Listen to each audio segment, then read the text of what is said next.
와, 됐다. 아, 신기하다, 신기하다. 안녕하세요. 안녕하세요. 안녕하세요. 자, 오늘 서영욱 TV, 풋볼리스트 TV. 네. 2019년 대한민국 A매치 첫 경기였죠. 이 대한민국과 사우디아라비아의 경기. 네. 네. 네. 리뷰를 시작하도록 하겠습니다. 저는 MBC9 해설위원 서영욱이고요. 네, 저는 MBC9 해설위원 서영욱의 회사 풋볼리스트에서 근무하는 기자 김정용입니다. 반갑습니다. 네, 이거 보고 하시면 됩니다. 네. 네. 자, 어제 여러분들이 사우디전을 좀 많이 보셨을 거라고 생각합니다. 뭐 진정한 축구 팬이라면 보셨겠죠? 네, 안 보신 분들은 뭐 나중에 보시면 되고요. 네. 일단 지금 우리 대표팀이 아시안컵 참가를 위해서 아랍에미리트에 나가 있습니다. 12월 23일 날 네. 선수들이 다 소집이 됐고요. 한국에서 나간 선수들은 국내파들 나갔고, 울산에서 몸을 풀다 나갔고요. 또 이제 유럽파들은 직접 바로 이제 아랍에미리트를 합류를 했는데, 사실 손흥민 선수가 아직 합류를 안 했기 때문에 100% 전력이라고 볼 수는 없습니다만, 네. 그 외에 뭐 기성용부터 해서 뭐 국내파, 일본파, 뭐 유럽파 다 모여 있습니다. 사실 아랍에미리트에서 우리 선수들이 좀 시차도 좀 적응을 해야 되고, 네. 또 아시아에서 뛰는 선수들 같은 경우는 시즌이 끝나고 제대로 못 쉬었기 때문에 사실 체력 안배도 굉장히 중요한 상황이잖아요. 그런 여러 가지 좀 변수가 있는 상황에서 또 손흥민도 없고 이런 상황에서 사우디와의 경기 좀 많은 관심을 모았던 게 사실이에요. 우리가 지금 59년 만에 처음으로 우승을 노리고 있죠. 60년도에 네. 통산 2회 우승을 홈에서 열린 대회였죠. 네. 통산 2회 우승하고 그 뒤로 한 번도 우승이 없었죠. 네, 사실 그때는 뭐 4팀, 5팀 참가하는 대회였기 때문에 그 당시 우리가 2번 우승했던 거 가지고 좀 내세우기가 좀 애매한 게 사실이에요. 동네 대회였어요. 네, 네. 그렇습니다. 그 뒤에 뭐 사우디나 일본 이런 팀들이 많이 우승을 했었기 때문에 우리가 아시아의 맹주라는 별명이 걸맞지 않게 아시안컵에서는 좀 성적 좋지 않았다. 물론 네. 뭐 90년대 들어선 이후까지, 그러니까 그 전에만 해도 좀 아시안컵 이상이 워낙 좀 후졌었기 때문에 네, 동네 대회였다. 네, 정상적인 A 대표팀이 나가지 않았던 시기도 많이 있었고요. 그래서 하지만 지금은 달라졌습니다. 유로나 코파 아메리카처럼 아시아에서는 아시안컵이 정말 권위를 갖고 있는 대회, 모든 나라들이 우승을 하고 싶어 하고요. 게다가 그동안은 상금도 없었는데 이번 대회는 상금도 이제 무료라고 하면 좀 그렇긴 한데 뭐 500만 달러? 지난 대회까지 아예 없었어요. 네, 공짜였어, 공짜. 우승을 해도 아무런 그냥 기분 내고 상금이 없었던 그런 대회였습니다. 그러니까 500만 달러면 뭐... 아마추어 대회였죠. 네. 500만 달러면 의미가 꽤 있네요. 그렇죠. 한 60억 정도 맞나? 네, 그쵸. 맞네? 대표팀 코칭 스태프 잠깐 1년 반 500만 달러 정도 맞지? 갑자기 이렇게 500만 달러 60억이라고 하니까 엄청 큰데? 맞겠지? 5만? 아니야 5만 아니고 5만 아니겠죠? 네, 맞겠죠 뭐. 네. 맞을 겁니다. 네. 또 이렇게 저희가 모르는 척하면서 또 검색을 하는 이런 모습도 네, 아무튼 그런 상금이 맞습니다. 걸려있는 500만 달러, 500만 달러. 네. 상금이 신설된 이번 대회이기 때문에 네. 더욱더 위상이 높아졌다고 할 수 있고, 그런 위상에 걸맞게 한국도 뭐 예년 아시안컵 물론 다 열심히 준비했지만 조금 더 힘을 줘서 준비를 한 것 같아요. 그렇죠. 뭐 선수들에게도 개별 상금이 갈 거고요. 네. 하여튼 뭐 돈이 전부는 아니지만 어쨌든 없는 것보다 나은 거니까. 그러니까 아시아 축구 연맹이 최근에 돈을 막 잘 벌고 있어요. 이게 그 핵심은 이제 AFC 챔피언스 리그인데, AFC 챔피언스 리그가 한국에서는 좀 아직까지도 그닥 뭐 4강이나 가야 뭐 홈팬들 찾아오고 이런 정도고. 한국 기업 스폰도 안 하고. 네, 그래서 일본, 중국에서 뛰는 한국 선수들이 아시안 챔피언스 리그 때문에 원정을 한국에 오면 물어본다 그래요. 오늘 한국 무슨 날이냐고. 뭐 여기 이렇게 관중이 없냐. 축구장에 뭐 사람이 오지 못할 사정이 있냐. 네, 오늘 무슨 날이냐. 국가 원수가 돌아가셨냐. AFC가 굉장히 지금 많은 어떤 수익을 또 올리기 시작을 하면서 아시안컵을 굉장히 좀 많이 신경을 쓰고 있는 그런 상황입니다. 그래서 이번 대회는 24개 팀으로 늘었어요, 참가팀이. 네. 그래서 뭐 좀 약간 아시아에 좀 어울리지 않게 16강도 생겼습니다. 그래서 어떻게 보면 조별리그 통과는 굉장히 수월한데 경기 수가 늘어났기 때문에 전체적인 컨디션을 관리하는 게 굉장히 중요한 상황이고요. 네. 그런 점에서 23일에 일찍 건너가서 지금 훈련을 한 끝에 어제 1월 1일 새벽에 가졌던 우리 사우디와의 경기 좀 많은 관심을 받을 수밖에 없었던 그런 상황이었습니다. 연인대상, 연기대상에서 카운트다운 하잖아요. 네. 그거 끝나고 바로 했거든요. 그러니까 사실 그거는 집에 있는 사람들이 다 틀어놔요. 그렇죠. 대한민국에서 가장 먼저 라이브로 방송을 한 사람이 접니다. 가장 먼저? 네. 그건 아니죠. 그러니까 보신각 새로- 타종 있잖아요. 새로 들어가는 방송. 아, 보신각 타종 어쨌든 그 전부터 하니까. 네. 뭐 그냥 그렇다는 얘기예요. 아무튼, 네. 네. 아무튼 그래가지고 네. 관심이 말씀하신 대로 엄청나게 모이기 쉬운 경기였는데 네.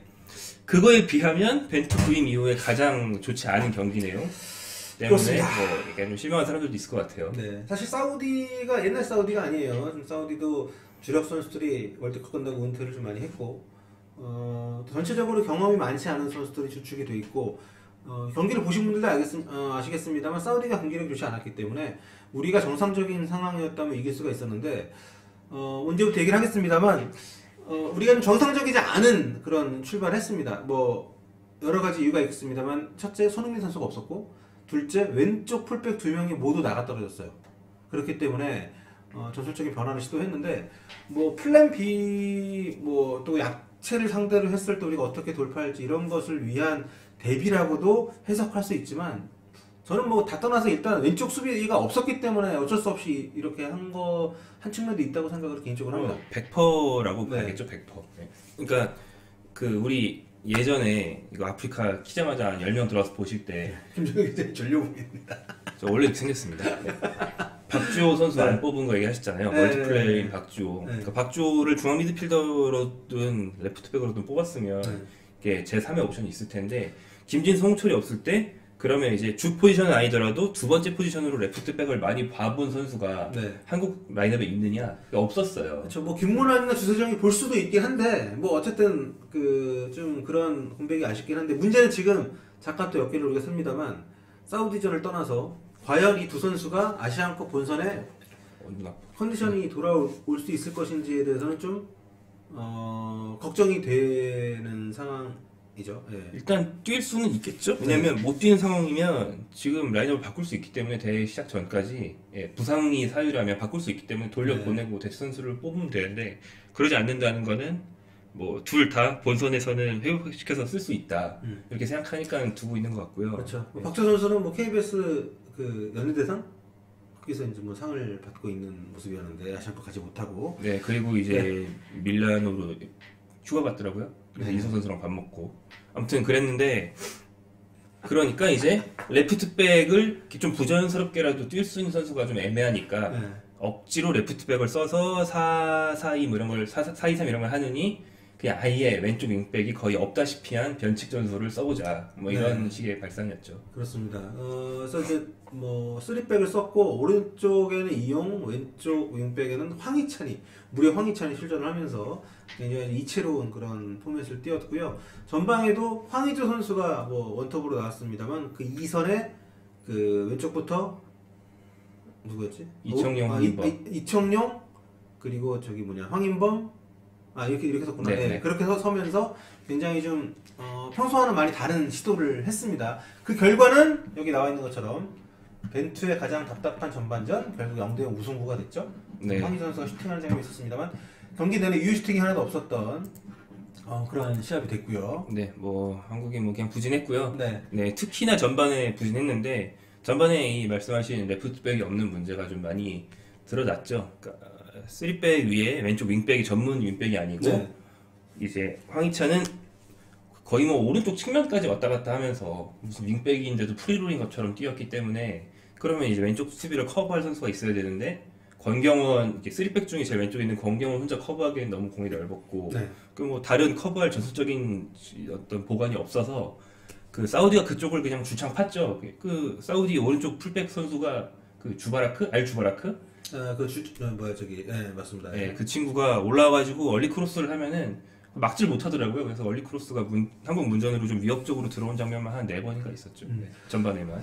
어떤 그런 어떤 많은 변화를 준 것이 별로 효과를 못 거뒀고요. 그리고 그 전에 좀 선수들의 체력 문제를 얘기 안 할 수가 없을 것 같은데 이 사우디도 보니까는 이제 추춘제더라고요. 네. 리그 운영이. 근데 사우디 대표팀은 전원이 사우디 리그 소속이기 때문에 시즌을 한창 하던 선수들이었고 우리는 물론 유럽파들도 있긴 합니다만 일본이나 한국에서 뛰던 선수들은 시즌 11월, 12월까지 다 하고 거의 못 쉬고 지금 대표팀 계속 지금 몸담고 있기 때문에 아마 약간 컨디션 안배를 그동안 해줬지 않았을까 생각이 들어요. 그래서 좀 폼이 100% 올라갔다라고 볼 수 없는 상황이어서 전체적으로 실수도 많았고요. 또 잔디 상황도 선수들이 우호적이지 않았기 때문에 좀 우리가 기대했던 경기력이 전혀 나오지 않았던 뭐 연습 경기 수준의 경기였습니다. 뭐 경기하러 가는 길에 뭐 버스 기사가 길을 잘못 들어서 뭐 이렇게 워밍업을 제대로 못했다 뭐 이런 얘기도 있었고 네. 이게 정상 경기력은 아니라고 전술적으로나 컨디션 면에서나 정상 경기력은 아니었다고 봐야겠죠. 그렇습니다. 뭐 지금 블루스타 캔님께서 뭐 우리나라 수준의 사우디랑 비슷하다는 거냐고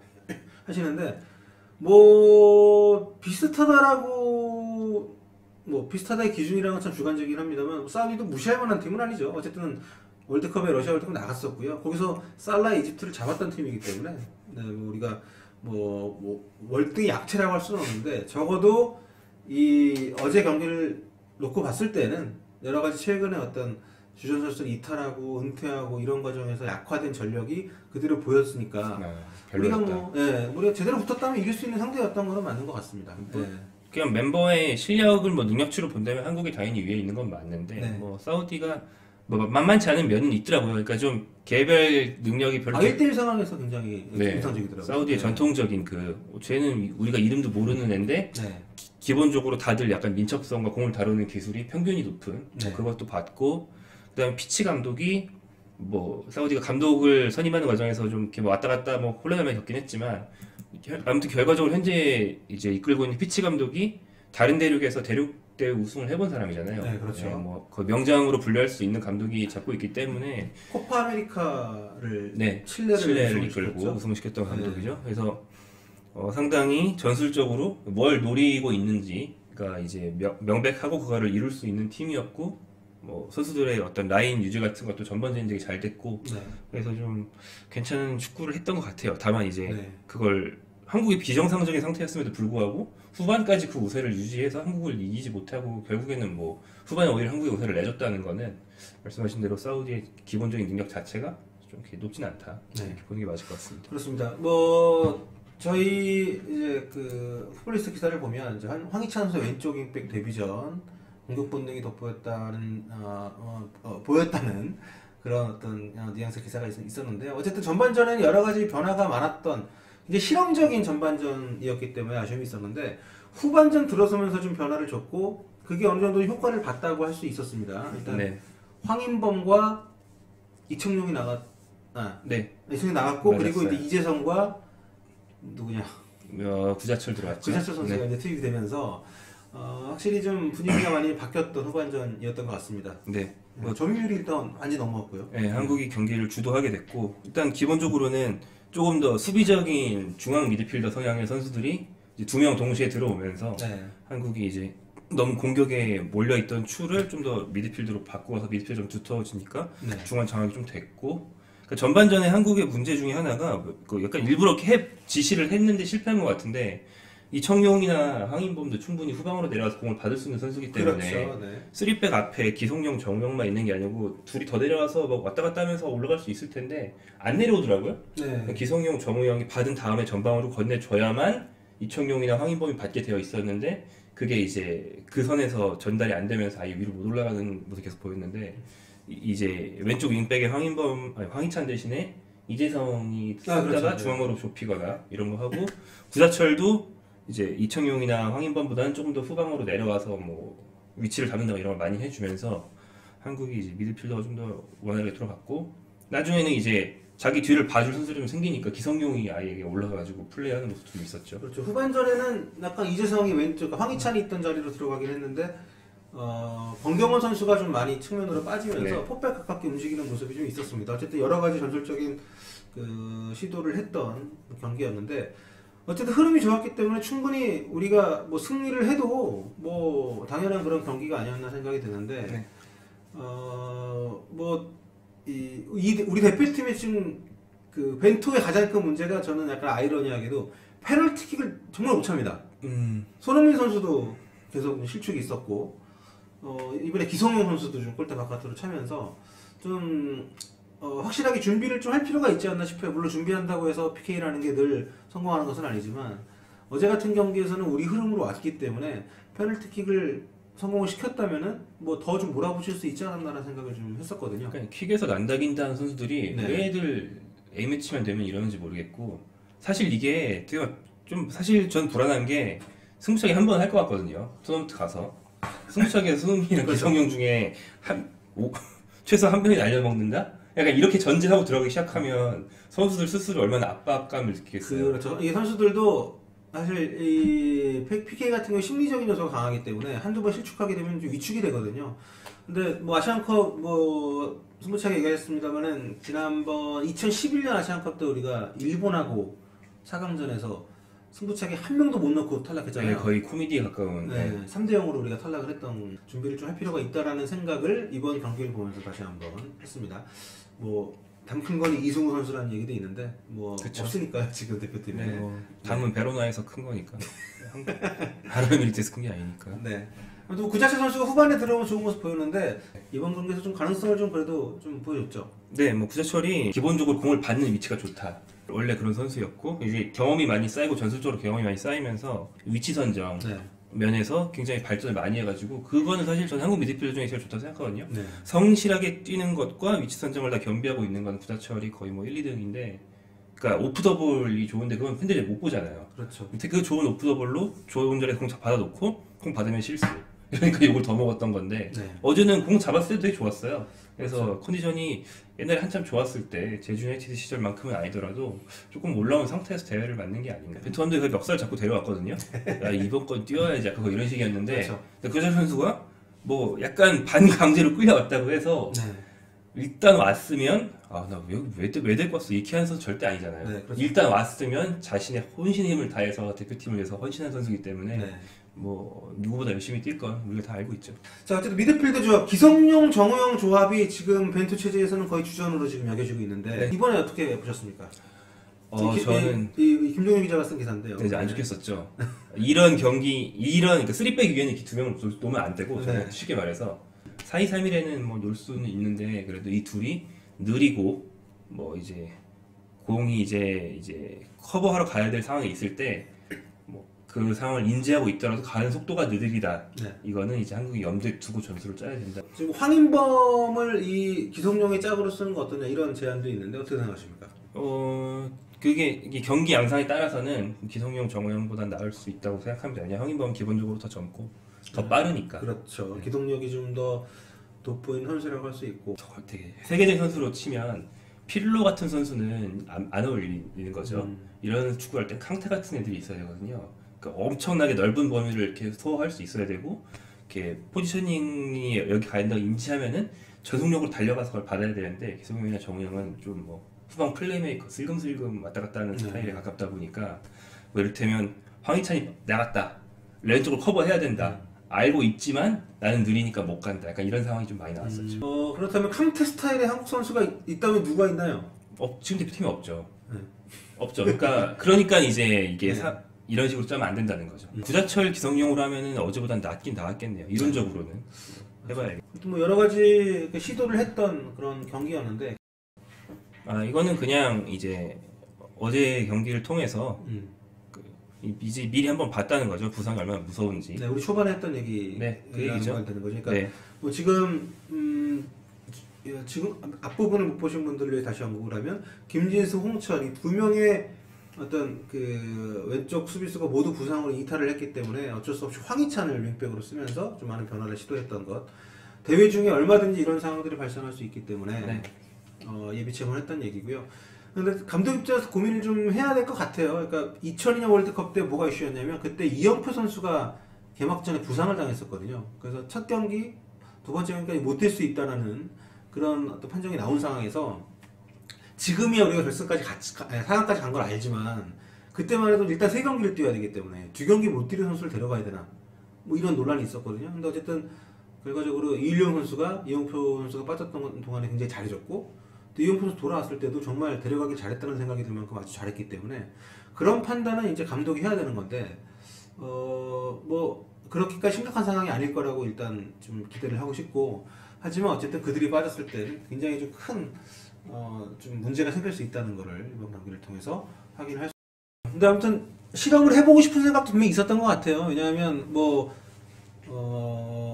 이 어차피 아시안컵이 아니기 때문에 이진현 선수 데려갔잖아요. 예비 명단 들어간 선수도 이진현 선수도 있고 뭐 주세종도 있고 김문환을 쓸 수도 있었는데 굳이 황희찬을 기용을 한 거는 뭐 새로운 시도를 해보려는 의지가 좀 있었다라고 개인적으로 생각이 좀 들고요. 뭐 경기 내용이 시원찮았고 내용 결과도 좋지 않았지만 이 경기를 가지고 좀 댓글 보면 장난 아니더라고요. 뭐 이렇게 악플 많던데 여기도 좀 그렇지 않을까 보면 데뷔팀 경기가 뭐 원체 그렇죠. 이런 거 그러니까 뭐 이런 식의 얘기들이 있는데 뭐 1일비 할 필요 없을 정도의 그동안 지난 6경기에서 또 보여줬기 때문에 벤투 감독이 좀 더 믿고 기다릴 필요가 좀 있지 않을까 이런 생각이 좀 들고요. 개인적으로 이 댓글은 너무하다. 부상 선수는 데리고 가지 말았어야지. 실력이 좀 떨어지더라도 박주를 데리고 가지. 박주 매기는 건데. 두 번 죽이는. 이거 박주 매기는 건데 이거. 야 어떻게 이런 댓글을 달지? 그 밑에 대댓글은 한국인들 개돼지라고 뭐 싸우기 시작하네요. 네. 벤투 좀 미친 듯 박지호 제외시키고 부상당한 드론 데리고 하는 건 문고장. 이거 이렇게까지 볼 건 아닌 것 같은데. 휴돌 보시는 분들이 많으시죠. 아무튼 박지호 선수가 사실 뭐 이 두 선수에 비해서 뭐 편차는 있겠지만 뭐 실력이 너무 떨어져서 빠졌다 이렇게 볼 건 좀 아닌 것 같은데. 그럼요. 약간 취향 차이나 성향 차이 같은 거지. 박지호 선수는 뭐 훌륭한 선수죠. 그 댓글은 지능적 아니야. 어쨌든 우리가 4년 전에 2015년 호주 아시안컵 직전에도 사우디하고 마지막 평가전을 했습니다. 그래요? 네, 그때 그랬나? 이게 공식 A매치를 기록이 못 됐어요. 호주 축구협회에서 서류상의 문제가 있어가지고 좀 말도 안 되는 일인데 근데 그 당시에 그 경기는 굉장히 슈틸리케호에게 큰 도움이 됐습니다. 왜냐하면 이정엽을 뽑은 것에 대해 논란이 많았었는데 그 경기에서 이정엽 선수가 골을 넣으면서 팀을 승리로 이끌었었고 그 흐름을 타서 어쨌든 간에 결승까지 갔거든요.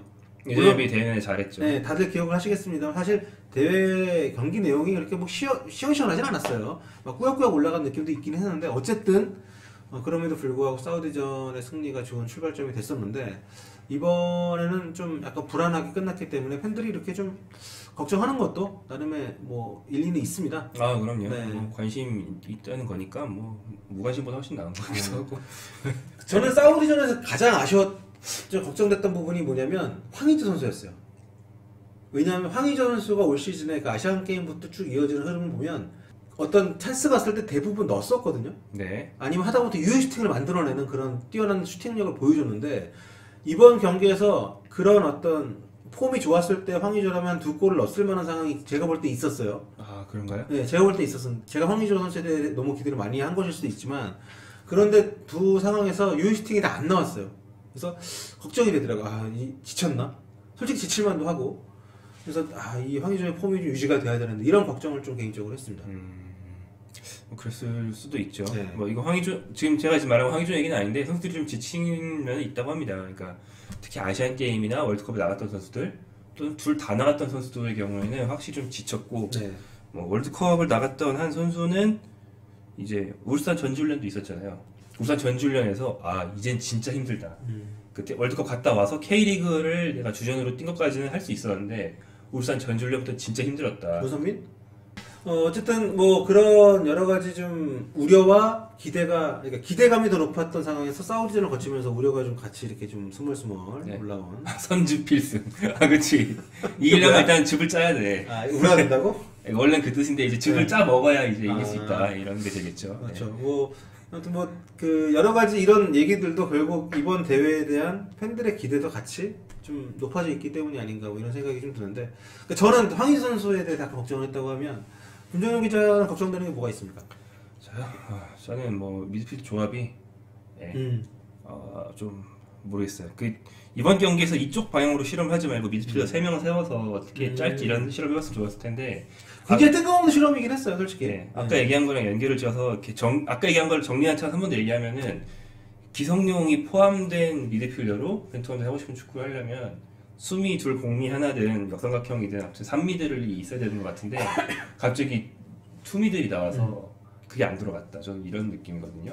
3미들을 한 번 더 실험할 기회를 약간 날린 것 같은 느낌이라 그게 좀 아쉬워요. 근데 후반에 구자철이 들어와서 사실상 3미들처럼 만들어서 이제 자연스럽게 돌려준 거는 되게 그건 소득이라면 소득인 것 같아요. 이번 울산에서 연습 경기들을 할 때 벤투 감독이 10명으로만 경기를 뛰게 한 그 시간이 있었다고 하더라고요. 그러니까 퇴장당한 상황을 아마 상정을 해서 한 것일 텐데. 두 번째 경기.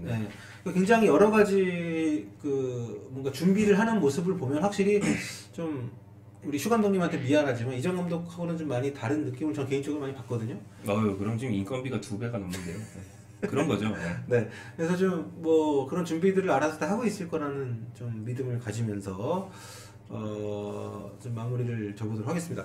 그러면 마지막으로 골키퍼 주전은 김승규가 거의 확정이라고 봐야 될까요? 아, 확정은 아닌 것 같은데요. 네. 한국이 또 요즘에 대회 직전에 얘가? 이러면서 1차전에 이상한 애가 아니고 새로운 선수 나오는 게 약간 전통처럼 돼 있잖아요. 네.